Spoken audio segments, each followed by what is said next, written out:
नमस्कार दोस्तों, CS Satbir Singh YouTube channel पे आपका स्वागत है। दोस्तों, एनआरआई को आईटीआर कैसे फाइल करनी है असेसमेंट ईयर 26-27 के लिए, किन बातों को ध्यान रखना है, इसके बारे में इस वीडियो में डिटेल में डिस्कशन करेंगे। दोस्तों, रेगुलर अपडेट के लिए CS Satbir Singh YouTube channel को सब्सक्राइब कर लें ताकि आपको टैक्स की रेगुलर अपडेट मिलते रहें और आप इनकम टैक्स की कॉम्प्लायंस कर पाएँ। दोस्तों, एनआरआई की आईटीआर फाइल करने से पहले सबसे पहले आपको रेजिडेंसी रूल को ध्यान में रखना है, क्योंकि अगर व्यक्ति इंडिया का रेजिडेंट है तो उसकी इंडियन और ग्लोबल इनकम टैक्सेबल होती है। Again, resident but not ordinary resident के रूल आपको ध्यान रखने हैं। दोस्तों, रेजिडेंट का मतलब है कि अगर व्यक्ति जो फाइनेंशियल ईयर में 182 डेज और मोर इंडिया में रहा है, मान लीजिए फाइनेंशियल ईयर 25-26 की रिटर्न भरेंगे, असेसमेंट ईयर 26-27 जिसे कहा जाएगा, तो फाइनेंशियल ईयर 25-26 में अब आप यदि 182 दिन या से ज़्यादा इंडिया में रहे हैं तो आप इंडिया के रेजिडेंट हैं। सेकंड कंडीशन है, अगर आप 60 डेज और मोर जो है फाइनेंशियल ईयर में इंडिया में रहे हैं, 365 डेज और मोर से पिछले 4 सालों में इंडिया में रहे हैं, तो भी आप इंडिया के रेजिडेंट होते हैं। तो अगर आप दोनों ही कंडीशन को सेटिस्फाई नहीं कर रहे हैं तो आप एनआरआई बन जाते हैं। यहाँ पे ध्यान रखना है कि अगर कोई व्यक्ति एम्प्लॉयमेंट के पर्पज़ से आउटसाइड इंडिया जा रहा है या फिर शिप क्रू के तौर पे, तो उस केस में जो 182 डेज और मोर ही यहाँ पे माना जाएगा। जो कंडीशन बी हमने अभी डिस्कस की है, यानी कि 182 डेज और मोर आपका इंडिया में स्टे होना चाहिए, 365 डेज और मोर पिछले 4 सालों में, तो ही आप इंडिया के रेजिडेंट होंगे। इसी प्रकार अगर कोई व्यक्ति पर्सन ऑफ इंडियन ओरिजिन है, विजिट कर रहा है इंडिया में, तो उस केस में उसकी इंडियन सोर्स से इनकम 15 लाख रुपए तक है, तो उस केस में भी उसे जो 60 डेज़ की लिमिट है 182 डेज़ मानी जाती है। तो इस बात का आपको ध्यान रखना है। और अगर आपकी इंडियन इनकम 15 लाख से ज़्यादा है और व्यक्ति इंडियन सिटीजन या पर्सन ऑफ इंडियन ओरिजिन है, तो उस केस में जो कंडीशन बी है वहाँ पे 120 डेज़ और मोर ड्यूरिंग द फाइनेंशियल ईयर और 365 डेज़ और मोर during the proceeding financial year, ये जो है रेजिडेंट के रूल हैं। और दोस्तों, यहाँ पे resident but not ordinary resident का भी आपको ध्यान में रखना है, क्योंकि उसके अकॉर्डिंग जो टैक्सेबिलिटी है वो होती है।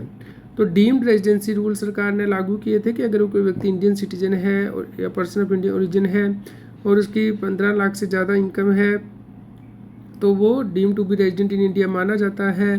तो जो व्यक्ति होते हैं जैसे कि यूएई या कतर में जिनकी की टैक्स फ्री इनकम भी होती है, तो वो भी इंडिया के रेजिडेंट हो सकते हैं इस कंडीशन के अकॉर्डिंग।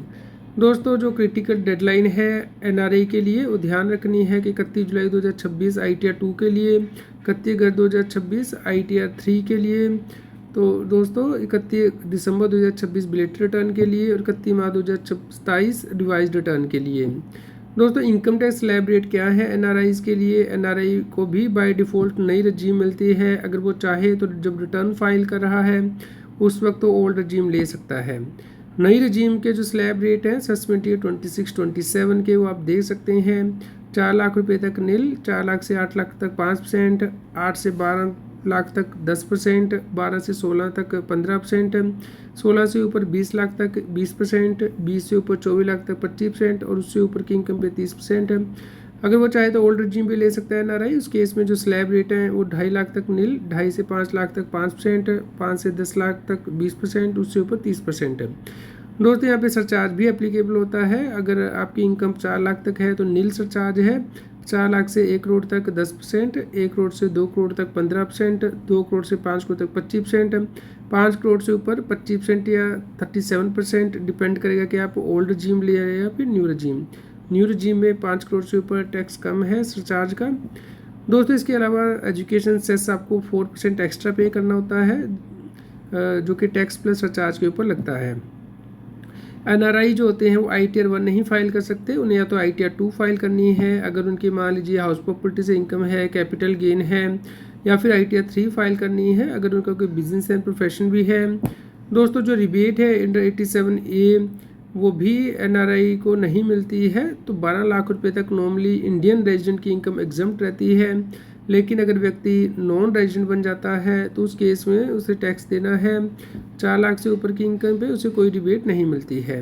तो इस बात का आपको ध्यान रखना है कि अगर आपका टैक्स पेबल आ जाता है 10,000 से ज़्यादा तो नॉर्मली आपको एडवांस टैक्स पे करना है। अगर आप वो नहीं पे करते हैं तो जब रिटर्न फाइल कर रहे हैं उस वक्त आपको इंटरेस्ट भी पे करना होता है। तो 4 लाख रुपए से ऊपर की इनकम पे आपको टैक्स देना है एनआरआई को। मान लीजिए एनआरआई की इनकम 6 लाख रुपया है उसके फिक्स डिपॉजिट है या रेंटल इनकम है तो 4 लाख से ऊपर की इनकम 2 लाख पे 5% 10,000 प्लस 4% एजुकेशन सेस 10,400 का यहाँ पे टैक्स बन रहा है इस एग्जाम्पल के अकॉर्डिंग। दोस्तों एनआरआई को कुछ बेनिफिट है जो नहीं मिलते हैं आईटीआर में। सबसे पहला है इंडेक्सेशन का बेनिफिट। अगर आप मान लीजिए कोई प्रॉपर्टी सेल करते हैं तो इंडियन रेजिडेंट के पास ऑप्शन है कि वो विद इंडेक्सेशन या विदाउट इंडेक्सेशन के अकॉर्डिंग जो कम रेट होता है उसके अकॉर्डिंग उसे टैक्स पे करना है, जबकि एनआरआई जब रिटर्न फाइल करेगा उसमें उसे इंडेक्सेशन नहीं मिलेगा, उसकी सेल में से कॉस्टलेस होकर जो कैपिटल गेन आएगा उसके ऊपर उसे टैक्स पे करना है। और दोस्तों जो रेजिडेंट होते हैं वो तो लॉन्ग टर्म कैपिटल गेन को अपनी जो बेसिक एग्जम्पशन लिमिट से सेट ऑफ कर सकते हैं, लेकिन एनआरआई ऐसा नहीं कर सकता है। एनआरआई को कुछ डिडक्शन भी नहीं मिलती ओल्ड regime में, जैसे कि जो इंडियन रेजिडेंट है उसकी उम्र अगर 60 साल से ज़्यादा है तो 50,000 की डिडक्शन मिलती है बैंक इंटरेस्ट से, जबकि एनआरआई को नहीं मिलती।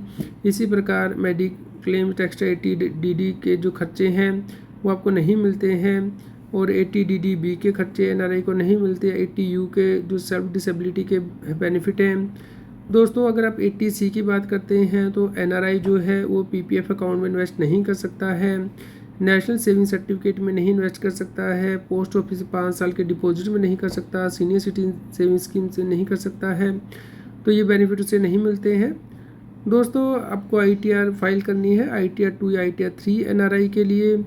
और दोस्तों ध्यान रखना है कि एनआरआई का अगर टीडीएस कटता है तो आपको उसे एडजस्ट कर लेना है अपनी टैक्स लायबिलिटी से एनआरआई की, या फिर आप उसका रिफ़ंड क्लेम कर सकते हैं। तो बहुत से एनआरआई को पता ही नहीं होता कि वो रिफ़ंड भी ले सकते हैं। मान लीजिए उनकी इनकम 4 लाख से कम है, उनका टीडीएस कटा हुआ है जो कि कटता ही है एनआरआई को, भले ही 1 रुपये की भी इनकम हो रही है तो 30% tax plus surcharge plus cess जो वो काट लिया जाता है। और दोस्तों इस केस में आपका जो टीडीएस कटा है उसके आप रिफ़ंड ले सकते हैं, लेकिन इसके लिए आपको रिटर्न फाइल करनी होती है। तो जो एनआरआई अकाउंट आपका होता है नॉन रेजिडेंट एक्सटर्नल अकाउंट, उसमें अगर कोई इंटरेस्ट मिलता है वो तो एग्जम्प्ट रहता है 100%, लेकिन एनआरओ अकाउंट में जो भी इंटरेस्ट मिलता है वो टैक्सेबल होता है। दोस्तों इसके लिए आपको इनकम टैक्स के पोर्टल पे जाके अपनी इन्फॉर्मेशन चेक कर लेनी है AIS में 26AS में।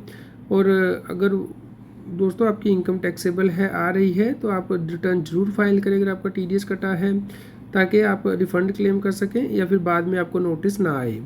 और एनआरआई जो है वो डबल टैक्सेशन अवॉइडेंस एग्रीमेंट के अंतर्गत रिलीफ क्लेम कर सकते हैं, यानी कि जो भी इनका टैक्स कम होगा DTAA के अकॉर्डिंग या फिर इनकम टैक्स एक्ट के अकॉर्डिंग, उसके अकॉर्डिंग उन्हें रिटर्न फाइल करनी है।